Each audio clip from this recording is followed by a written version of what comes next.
나는 밀리터리 덕후다. 본격 밀리터리 팟캐스트 밀떡을 시작합니다. 정치 여러분께 경례 밀떡. 바로 안녕하세요, 박찬준입니다. 안녕하세요. 놀러온 남자 정명섭 정자입니다. 예 안녕하십니까 월간 플래툰 홍편 인사드립니다. 안녕하세요. 공학 유튜버 연수유라입니다. 네. 안녕하세요. 조복서입니다. 네, 이렇게 밀떡이 시작됐습니다. 자, 우리 청취자 여러분들 보시면 아시겠지만 우리 그 조복서님 네. 오늘 의상이 굉장히 화려하지 않습니까? 아직 영상 나오고 있군요. 네, 옷을 예. 반만 입고 오셨. 아수라 백작. 네. 네. 아수라백작이라는 이 사람아. 아니 반이 아하. 반. 예. 홍대 피플들이 많이 입는 홍대 간데 이런 거 그래요? 못 봤어요. 많아요. 요즘 많아요. 밤에 안 다니셔서 밤에 그래요. 음식으로 밤에 따지면 왜 다녀요? 짬짜면. 밤에 많아요. 아니 우리 저 유라님은 그 연수유라님은 그 조복서님의 의상에 대해서 같은 여성분으로서 어떻게 생각하세요?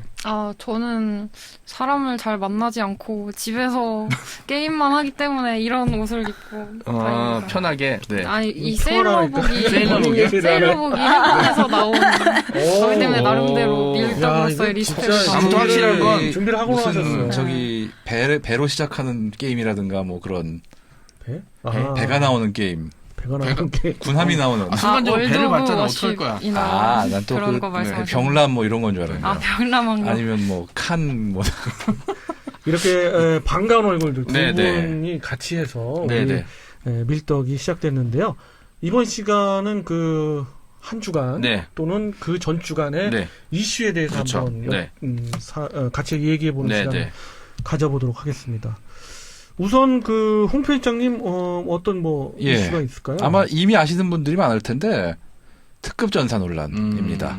그 뭐- 7군 단장과 관련돼가지고 예, 모 군단이라고 하려고 했는데 그냥 벌써 바뀌어버리셨네요. 아니, 워낙 하긴, 뭐 예. 유튜브나 네, 네. 뭐 인터넷에 많이 나오니까 네. 예, 뭐 아시는 분들은 다 아시겠지만 그 군단에서 특급 전사를 뭐 전원 다 따도록 하면서 거의 강요나 다름없는 수준으로 했다라는 얘기가 나오는 건데요. 뭐 이에 맞서가지고 뭐 해당 군단장은 이게 미국 고등학생 평균 체력에 불과하다 하면서 이거 뭐 당연히 다 해야 되는 거다라는 식으로 하고 있는데 네네. 그래서 제가 갑자기 궁금한 점이 생겼어요. 그럼 다른 나라는 어떤가? 뭐 우리가 제일 참고할 수 있는 기준이면 미국이 제일 가깝지 않습니까? 네네. 그래서 미군을 봤어요. 그랬더니 미군에는 이런 식으로 뭐 정말 사실 군단이라고 그러면은 거의 전군 바로 다음 그렇죠. 밑에 있는 정도로 굉장히 큰 거 다니지 않습니까? 네, 그렇습니다. 그런데 미군 같은 경우는 이런 식으로 광범위하게 전군 단위내지 뭐 군단급 이런 부대에 적용되는 이런 체력이라면은 체력 검정 기준이 있어요. APFT라고 아미 피지컬 들어봤어요. 피트니스 네. 테스트. 거기 쉽게 얘기해서 그 미군 APFT 기준으로 따지면은 우리나라의 특급 전사는 만점 기준입니다. 미군에. 그러니까 고등학생 대단히 기준이라는 높은 얘기는 거짓말인 건가요, 그럼? 제가 고등학교 평균 체력은 모르겠는데 네. 어쨌든 그렇게 만만하게 볼 기준은 아니에요. 아니 그리고 사실 특급 전사를 다 따면 그게 특급 전사가 아니잖아요. 아니죠. 특급 전사는 일반인 중에 일반 병사 중에 체력과 아니면 뭐 여러 가지 측면에서 우수하기 때문에 특급 전사라는 걸 주는데 다 특급 전사를 따면은 그 위에 다시 초특급 전사를 그렇죠. 만들어줘요. 네, 다- 물론 기준을 미군에서도 바꿔야겠죠. 논란이 있는 게 이 체력 기준이 전투부대에서는 거의 만점 받아야지 이제 전투에 필요한 체력이 나온다라는 논란이 있어요. 미군에서도. 그래서 실제로 좀 빡센 부대들, 전투부대들은 300점이 만점이면 270점은 최소한 받아야 된다. 근데 뭐 중대나 대대 차원이면 몰라도 군단, 사단 2차원에서 이렇게 광범위하게 적용하지도 않고 게다가 중요한 건 진짜 어떤 인사라든가 이런 거에 적용되는 건 아니에요. 예를 들어서 미군 같은 경우는 180점을 넘으면 어쨌든 군에 계속 머물러는 있습니다. 물론 겨우 그거밖에 못하면은 놀림거리는 되겠죠. 그렇죠. 네. 장기적으로 인사에도 좀 불이익은 올 수도 있지만 그렇다고 그래도 300점 가지고 7군단 같은 경우는 지금 들려오는 얘기로는 문제가 이 만점을 못 따 특급 전사가 안 되면은 좀 심한 경우에는 거의 조리돌림에 가까운 정말 취급을 받는다. 이런 부상자 같은 경우는 그걸 못 따도 되는 대신에 뭐 내가 어떤 이유로 못했다고 뭐 목에 팻말을 걸고 뭐 연병을 돈다든가 이런 식으로 망신을 주는 경우도 있고 이게 문제가 제가 있더라고요. 학교 다닐 때 선생님이 그 반평균 얘기를 하면서 그 반평균보다 떨어진 애들을 이렇게 대놓고 이제 뭐라고 하신 적이 있어서 이 아이들한테 가니까 아이들도 다른 이렇게 반평을 깎아먹은 아이들을 이렇게 일종의 따돌림 같은 걸 했던 적이 있었거든요. 맞습니다. 그러니까 이게 문제가 되는 게 뭐냐면 사실은 지금 전투력 측정이란 게 진짜 글자 그대로 전투력이잖아요. 그렇죠. 사격부터 뭐 다른 복도부 다 포함해야 되는데 왠지 제 경험이 좀 그 안 좋은 쪽으로 왠지 몰라도 무조건 체력 위주일 것 같아요. 그게 지금 실제로 이게 나오고 있는 부작용이 체력에 너무 우위를 두다 보니까 쉽게 얘기해서 다른 일 할 시간을 까먹고 있다고 합니다. 사실 그 7군단 하면 7기동군단. 그렇죠. 그러니까 네. 그 뭐 공격만 하는 군단이잖아요. 네, 근데 네. 그 군단장은 어떤 면에서는 지금 솔직히 뭐 많은 원로들은 아니 군단장이 그렇게 그 특급 전사를 강조하고 그러면 더 좋은 거지 뭐 이렇게 얘기하지만 사실 어떻게 보면 조금 그래요. 왜냐하면 기계화 부대가 네. 체력이 그렇게 좋을 필요가 있을까요? 그리고 이게 제가 좀 역시 좀 조심스럽기는 하지만 체력이라는 건 사실은 떨어질 수밖에 없잖아요. 군이 특히 장비를 사용하거나 전투에 들어가게 되면. 그러니까는 체력을 강하게 하는 것도 중요하지만 병사들의 체력을 유지시켜줄 수 있는. 그러니까 예를 들어서 기동군단 같은 경우니까 이제 장비들을 잘 보충해서 그런 문제를 해결해주는 쪽도 같이 병행을 해야지. 지금 이렇게 체력만 이렇게 강조하는 군대를 저는 알고 있어요. 1945년까지 존재했었죠. 그렇죠. 네, 이런 부대. 그러니까 자꾸 이러니까 비아냥이 나오는 거예요. 아니, 황군의 실제로 후예라고. 지금 맞습니다. 지금 공식적인 건 아닌데 내부에 있는 사람들의 불만에 의하면은 체력 단련만 자꾸 강조 어드밴티지를 주다 보니까 뭐 진짜 심지어는 사실 특급 전사에는 그 외 기타 그렇죠. 체력 단련 이외 여러 가지가 있는데 막상 진짜 그 체력 이외 부분은 좀 했다 치고로 해서 어떤 편법으로 어떤 통과했다 치고 이런 식으로 한 경우도 그러니까 많고 이제 가장 쉽게 측정할 수 있는 게 사실 체력이니까 뭐 달리기라든지 이런 거니까. 근데 조국선이 운동하시잖아요. 네. 체력을 단기간에 이렇게 올릴 수 있거나 이렇게 유지할 수 있는 방법이 있나요? 지금 얘기가 어떻게 보면 체대 입시 학원 얘기랑 조금 비슷하거든요. 네네. 그래서 제가 봤을 땐 단기간에 그렇게 올려버릇하면은 얼마 오래 가지도 못하고 후유증이 체대 입시 학원이 특히 그런 게 이제 체육학과가 들어가면 운동할 리가 없으니까 네, 운동을 안 하거든요. 최대인데. 네, 왜냐면 이론만 공부만 하니까 네네. 또 맞는 건데 단기간에 올리고 그럴 생각보다는 잔잔히 오래 꾸준히 하는 게 운동이라고 생각을 해요. 체력이고. 꾸준히. 네, 네. 그러니까 단기간에 체력을 올리는 건 없다. 네, 그런 후유증만 거 심해진다. 오래 못 가요. 네. 실제로 또 문제가 전 같으면 현역으로 입대하기 힘든 자원도 많이 들어가지 않습니까? 그렇죠. 네네. 근데 문제는 이런 사람들한테도 군대다라는 이유만으로 예외를 최대한 안 적용하려고 하다 보니까 부작용이 많다는 겁니다. 부상자도 많이 발생하고. 미군 같은 경우는 사실 본인이 직업을 선택한 거잖아요. 그리고 일정 기준 이상이 있기 때문에 이제 지금 이제 뭐 특급 전사 같은 기준을 이제 내세우는 거는 당연할 수밖에 없죠. 그리고 이제 계속 전쟁을 치르고 있으니까. 근데 막상 그 미군조차도 이런 거 할 때 개인의 건강 상태나 뭐 부상 정도를 고려해서 합니다. 그렇죠. 그건 최우선이에요. 그렇죠. 심지어 그 팔굽혀펴기나 윗몸 일으키기 같은 두 종목 같은 경우는 미군에서는 만약에 내가 그 상황에서 어떤 건강상 신체상의 이유로 그걸 그대로 못 받겠다라고 하면은 대체 항목을 선택하게 해요. 근데 우리나라는 그런 게 없어요. 근데 이게 징병하기 때문에. 지금 우리 그 밀덕의 우리 그 패널 분들이 이제 되게 이제 그 비판 네, 쪽에 네, 네. 이제 얘기를 하셨고요. 사실 이게 조금 오해가 되는 수도 있는데 네네. 우리 그 특급 전사분들 이렇게 휴가 그렇죠. 나오시면 네네. 여기 흉장. 흉장 있잖아요. 멋있죠. 네. 멋있고 그분들의 어떤 그런 그 능력이나 또 특급 전사를 따신 거에 대한 어떤 그거는 절대 그렇죠. 우리가 맞아요. 뭐 네. 그게 아닙니다. 근데 오히려 지금처럼 전체를 다 따라고 하는 거는 특급 전사의 가치를 떨어뜨리고 그렇죠. 그다음 실효성이 없는 변별력을 떨어뜨리는 걸 수도 있는 거죠. 사실 이 그렇습니다. 특급 전사라는 명칭 자체가 지금 미군에서 오는 베스트 워리어라는 그 제도를 사실상 그대로 도입한 겁니다. 베스트 워리어는 하려면 정말 그 APFT 270점에 뭐 행군 얼마 그다음에 뭐 그 이외 기타 병 공통 과제 뭐 사격이라든가 기타 네네. 등 여러 가지를 다 일정 수준 이상 통과한 정말 베스트 워리어라고 할 수 있는 그런 사람들을 어떤 선발하는 일종의 콘테스트 같은 거예요. 매년 미8군하고 이사단에서 하고 있습니다. 근데 지금 문제는 이 베스트 워리어는 말 그대로 선발이고 소수정예라는 어떤 그렇죠. 명예를 네네. 강조하는 그런 건데 음흠. 지금 이 7군단장님 같은 경우는 이거를 군단 전원이 전선. 다 할 수 네. 있다고 믿고 있는 거죠. 지금 문제가 그건데 아니 그렇게 실전적이고 정말 전투적이고 체력 강조한다는 미군에서조차 전원에게 의무적으로 부과하지 않는 게 어쩌다가 이게 선택이 아닌 의무처럼 돼가고 있는지 그거 참 조금 의문입니다. 그거는. 또 하나는 이제 관련 이슈로 해서 좀 이거와는 조금 반대되는 네네. 얘기인데 그 우리나라의 그 여군이 네네. 지금 벌써 10,000명이 넘어갔어요. 오, 네. 그 장교와 부사관을 포함해서. 근데 이분들의 그 기본 그 체력 측정, 이렇게 뭐 거기서 이제 좀 그 이해하면은 네. 이제 저 탈락이 네. 되죠. 워낙 이제 그렇죠. 여군분들의 그 지원자들이 많으니까. 네, 네. 근데 그 체력 검증하는 그 기준이 거의 초등학생 예, 맞아요. 조금 위 정도 수준이거든요. 그건 또 그거대로 문제입니다. 글쎄요. 진짜. 그래서 안타깝더라고요. 이거에 대해서 한번 우리 그 여성 패널 분들 두 분 나오셨기 때문에 제가 네, 한번 네. 두 분께 같이 여쭤보겠습니다. 일단 궁금한 거는 그렇게 체력 차별을 두는 게 맞다고 생각하는지 왜냐하면 이제 또 어쨌든 우리들은 그러니까 뭐, 남성이니까 네, 그와 그런 관련해서 네, 한번 일단 미군 같은 경우는 차별을 어느 정도는 둬요.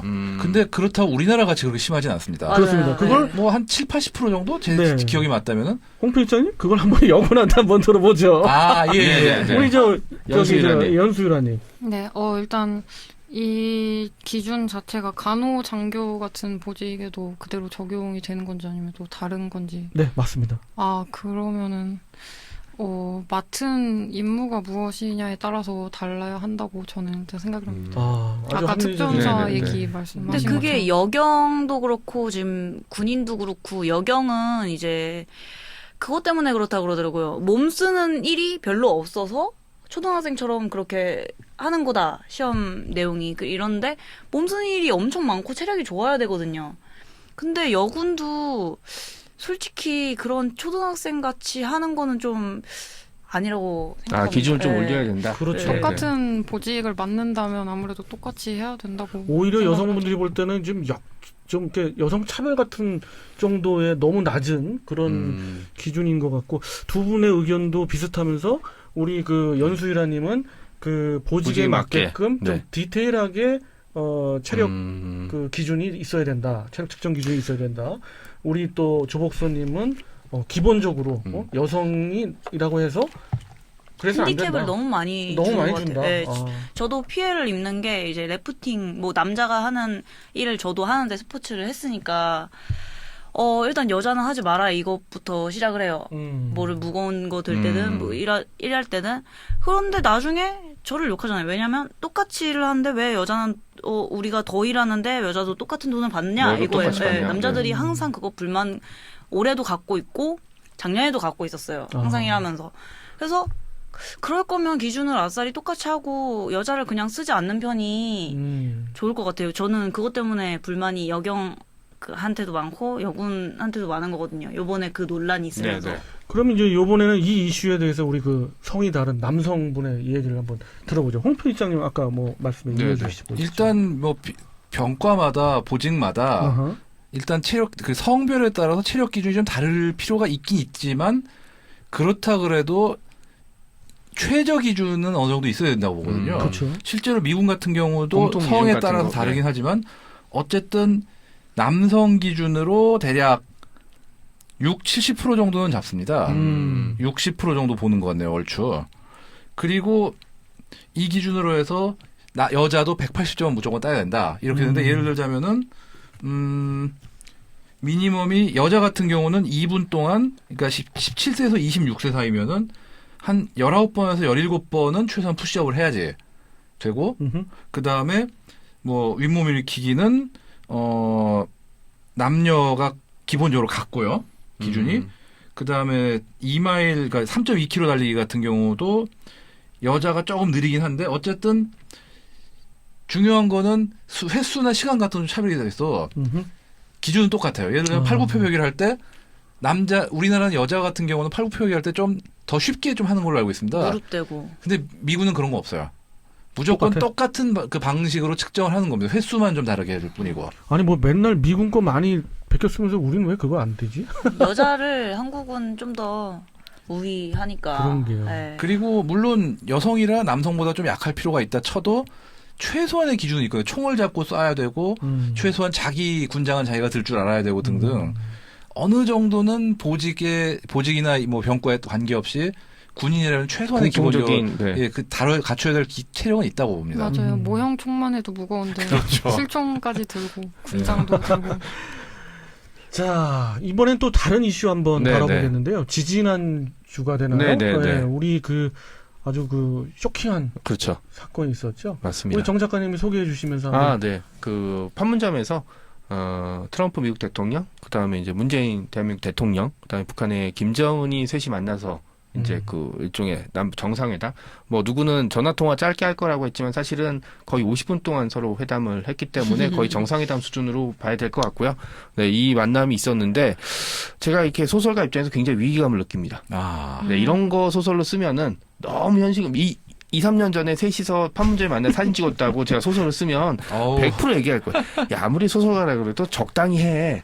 라고 얘기했을 건데, 직접 가서 이렇게. 물론 이제 뭐 판문점 갈 거다 말 거다라는 얘기는 있어서 이제 가겠지라는 생각을 했었을 텐데, 이제 이런 얘기가 나와서 이게 좀 어떻게 보면 굉장히 우리나라 역사에 있어서 중요한, 미래에 있어서 중요한 일이기 때문에 한번 이슈로 다뤄볼 만한 게 어떨까라고 생각을 했습니다. 그 네. 어떤 그 우리 패널 분들한테 얘기하게끔 네, 그거에 네. 관련된 화두를 던지신다면. 그 어떤 사람들은 이게 그냥 단순히 만나서 사진 찍었다. 왜냐면 트럼프는 내년에 이제 대선이 있고, 예, 그 다음에 우리도 내년에 총선, 내후년에 대선 있고, 김정은이야 뭐 계속 그거 핵을 이슈로 해야지만 이제 본인의 위치라든지 북한이란 나라의 존속을 이제 원할 수 있으니까라는 그런 각자의 이익을 위해서 그런 건데, 이게 단순히 그냥 사진 찍고 서로 이익에 맞춰서 그냥 모여서 잠깐 얘기 나는 걸로 끝이 될지, 아니면 좀 구체적인 이제 그 핵 협상의 진전이 보일지, 뭐 보인다면 어떤 방향으로 갈지, 뭐 이런 거에 대한 개인적인 예측들이 좀 궁금합니다. 네. 그렇습니다. 그럼 뭐 우리 이제 홍 필장부터 네, 네. 쭉 한번 예측들을 한번 네. 해볼까요? 솔직히 참 예측하기 힘든 게 무슨 트윗으로 정상회담을 잡아. 아, 이게 진짜. 지금 물론 트윗으로 진짜 잡았다고 생각하진 않아요. 네네. 이 진작에 회복했겠지, 진행했던 회복. 거를 이 정말 끝까지 깜짝 소리 유지 못하고 이 트럼프가 좀 촐싹된 데서 이 나온 거 아닌가 싶긴 한데, 네네네. 근데 참 저번에 싱가포르도 그렇고 네네. 하노이도 그렇고 뭔가 나올 것 같았지만 아직까지 뭐가 나오지 않았습니다. 그래서 3차까지 왔어요. 쉽게 얘기해서 정말 어떻게 될지는 아마 북한 자신조차 쉽게 예측을 못하지 않을까. 사실 근데 키는 북한이 잡고 있지만. 네. 북한 같은 경우는 사실 비핵화를 한다고 말은 했지만 진짜 비핵화를 하고 싶은지 어떤지는 아직도 아무도 지금 모르는 상태예요. 이제 그거 쉽게 얘기해서 좀 더 기다려봐야 되지 않을까. 일단 흥부는 조금 가라앉히고 네. 제 생각은 그렇습니다. 우리 연수일아님. 근데 판문점에서 근무하시는 분들도 그런 만남이 있을지 예상 못하신 분도 계셨다고. 하긴 그날 네. 현장이 하더라고요. 아수라장인 것 같았어요. 네. 3명 그렇죠. 경호원, 취재진 다 끌려서. 그 미국 대변인, 백악관 대변인이랑 북한 경호원이랑 이게 막 드자비질하는 네. 것들이 그렇더라고요, 나오고. 진짜. 네, 되게 웃겼어요. 그거 보고 안도의 한숨을 쉰 게 기자들은 어느 나라나 똑같구나. 우리나라만 그런 게 아니구나. 그럼 말씀하신 대로 흥분을 좀 가라앉힐 단계는 맞고요. 왜냐면 제가 하노이 회담할 때 이제 그 SBS에 이제 모 프로그램 나가서 대기하고 있었어요. 그래서 그 프로그램의 진행자는 진짜 베트남에 가서 현지 중계하고 우리는 이제 거기서 잡담하기로 이제 했는데 이게 이제 빠그라진 거죠, 거기서. 우리가 그래서 처음에는 막 이게 해서 막 재밌는 얘기하고 저는 중간에 다들 정치인들이 패널로 나오고 저는 중간에서 옛날엔 있잖아. 이렇게 얘기하려고 했는데 다 멘붕이 온 거예요. 이게 막 협상이 결렬된 것 같다라고 하니까 이 대본은 다 폐기된 거잖아요. 그때부터 이제 끝날 때까지 이제 아무 말 대잔치하고 네, 아무 말 대잔치하고 이제 끝났던 기억이 나는데 이해하신 대로 그냥 이게 우연찮게 우연의 일치처럼 이렇게 했든 아니면 뭐 오랫동안 꾸몄던 뭐 그건 중요한 게 아니라 제가 보기에 중요했던 거는 판문점이란 대단히 상징적인 장소에서 그 전에 미국 대통령들 오면은 뭐 오바마건 부시건 뭐 클린턴이건 간에 방탄유리 앞에서 이렇게 군복 입고 그렇죠. 망원경으로 딱 보고 내가 이제 그 미국의 최전선에 다 갔다 왔다라는 그냥 인증 사진 찍는 정도에 끝났다면 저는 트럼프 양복 차림에 그다음에 이제 북한까지 월북했잖아요, 이거. 네, 월북한 데다가 심지어 한 발자국도 아니라 판문각까지 걸어갔다 왔어요.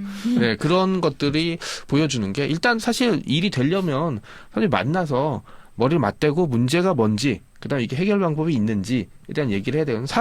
서로 각자 이익이 충돌하는 거는 당연한 얘기예요. 북한은 왜냐하면 자신들이 생존하기 위해서 진짜 엄청난 비용과 경제 제재를 뚫고 행복을 만들었는데 이걸 쉽게 포기할 리는 없겠죠. 미국 입장에서는 가급적으로 대가를 주지 않고 빨리 핵을 포기시키게 하고 싶고 우리나라 입장에서는 사실 일단 충돌을 막아야 되는 거고 그다음에 북한의 비핵화를 이제 실천해 내면은 이제 남북한의 평화가 온다라는 기본 전제가 있는 거죠. 저도 전쟁이 나면은 절대로 피하면 안 된다고 생각을 하긴 하지만 마지막까지 전쟁을 피할 수 있는 준비를 하는 게 맞다고 생각해요. 왜냐하면 남북한은 지금 전투 중심 너무 짧고 병력은 너무 많이 몰려 있고 핵무기도 있고 그다음에 그 북한의 미친놈들은 위험하면 진짜 핵무기를 쓸지도 몰라요. 골치 맞아요. 예, 아프네요. 그렇기 때문에 전쟁이라는 문제보다는 이거를 피해냈고 이거를 같이 하는데 뭐 이제 실무적 협상이 이제 꾸미는데 베트남에서의 실패는 뭐냐면 탑다운 방식이었어요. 그래서 그러니까 이제 실무 협상이 잘 안 되니까 그냥 둘이 만나면 알아서 하겠지. 그런데 지금 저 말씀하시는데 조금 죄송한데 네네. 이 우리가 잠깐 보니까 화두는 네. 그거였죠. 그 미래 예측이 그럼 과연 네네. 어떻게 될 것 같냐. 근데 사실 이거 굉장히 어려운 문제라 네네.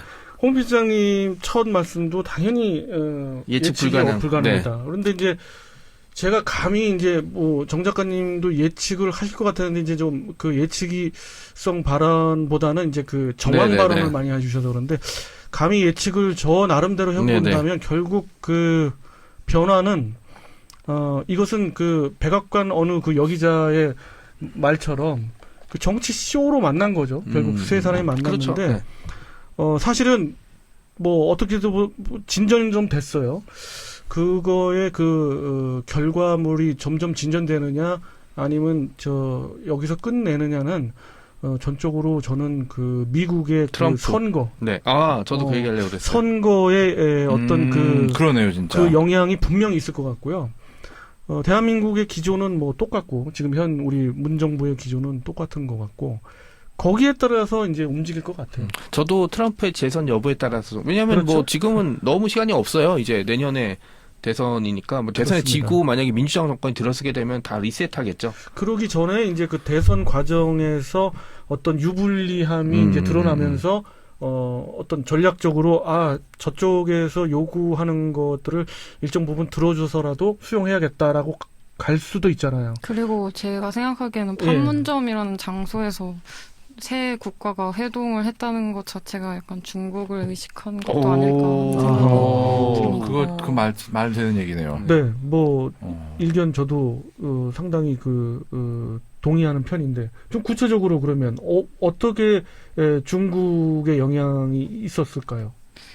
일단 북한 자체가 중국에 의존을 많이 했던 편이고 그리고 미국과 중국의 지금 상태를 고려해 본다면 또 세 국가가 다른 곳에서 만날 수도 있었지만 베트남 같은 곳에서 전혀 관련 없는 곳에서 만날 수도 있었지만 굳이 두 국가 사이에 있는 판문점에서 그거는 했다는 생각해보니까 그러네요, 진짜. 그렇죠. 상징적인 면이 있고 음. 참 여러 그 만남의 어떤 그걸 봤을 때 상당히 짧은 기간이었지만 의견 조율이 빨리 했던 것 같아요. 그러면서 그 새 그 정상이 서로 뭐 정치 쇼 같은 그런 모습을 그러면은 보여줬죠. 제가 이제 좀 구체적으로 질문드립니다. 내년에 대선에서 트럼프가 재선에 성공한다면 비핵화 협상이 좀 더 진전이나 아니면 우리가 원하는 방향으로 갈 수 있을까요? 아니면 만약에 대선에 쉽게 성공한다면 우리가 원하는 방향으로 안 가지 않을까 하는 생각이 그냥 또 이제 우선순위에서 밀려날 그렇죠. 수 있는. 난 뭐 대선 성공했는데 네네. 굳이 뭐 시간은 우리 편이야 하면서 이제 그렇죠. 미국은 굉장히 그 실질적인 비핵화에 좀 더 강경하게. 그렇죠. 강경하게 나갈 것 같고 아슬아슬하게 이겼다면요? 아슬아슬하게 이긴다면 아까와 같은 그런 뭐 협상을 좀 해야 되겠다. 그래서 북한이 요구하는 어떤 일정 수준의 부분을 들어주면서 가야겠다. 그러면 대선에 실패하게 된다면 아예 그러는데도 실패하면 끝인 거죠. 뭐. 아무래도 리셋이에요. 네. 다른 네. 사람들과 또 왜냐면 민주당 조율을 해야 정권은 이게 지금 어쨌든 뭐 북한에 대해서 그렇게 우호적으로 보진 않았으니까. 네. 그렇습니다. 민주당이 솔직히 북한에 워낙 많이 되어가지고 네. 비판적인 건 어쩔 수가 없어요, 그렇죠. 진짜. 네. 저 같아도 싫어할 거예요. 네, 사실 오늘 우리 그 밀떡 시간에 그 이슈로 맞을지 안 맞을지는 모르지만 워낙 초미의 관심이고 그렇죠. 뭐 비핵화는 그런 어떤 그 밀리터리의 네. 어떤 기본적인 그 주제이기 때문에 한번 그리고 다뤄봤고요. 어쨌든 전쟁은 정치의 연장이다. 그렇습니다. 네, 이런 그렇죠. 논의 네. 화두에 대해서는 전적으로 동의하기 때문에 그렇습니다. 네, 한번 반드시 다뤄봐야죠. 네. 자, 오늘 그렇게 해서 이슈, 크게 이제 두 가지의 이슈를 홍 필장님도, 한번 하나의 큰 이슈를 다뤄주셨고, 우리 정 작가님도 또 이슈를, 화두에 올려주셨었습니다. 여러분들은 어떻게 생각하세요? 한번 뭐 댓글에 다양하게 한번, 뭐 댓글이나 밴드에 예, 한번, 한번 네. 밴드도 좋고, 댓글도 좋고, 한번 글을 남겨주시면, 다양한 의견 한번, 들어보도록 하겠습니다. 자, 그럼 이번 이슈 시간은 이것으로 마무리하는 걸로 하고요. 자, 정치자 여러분께 경례! 밀떡!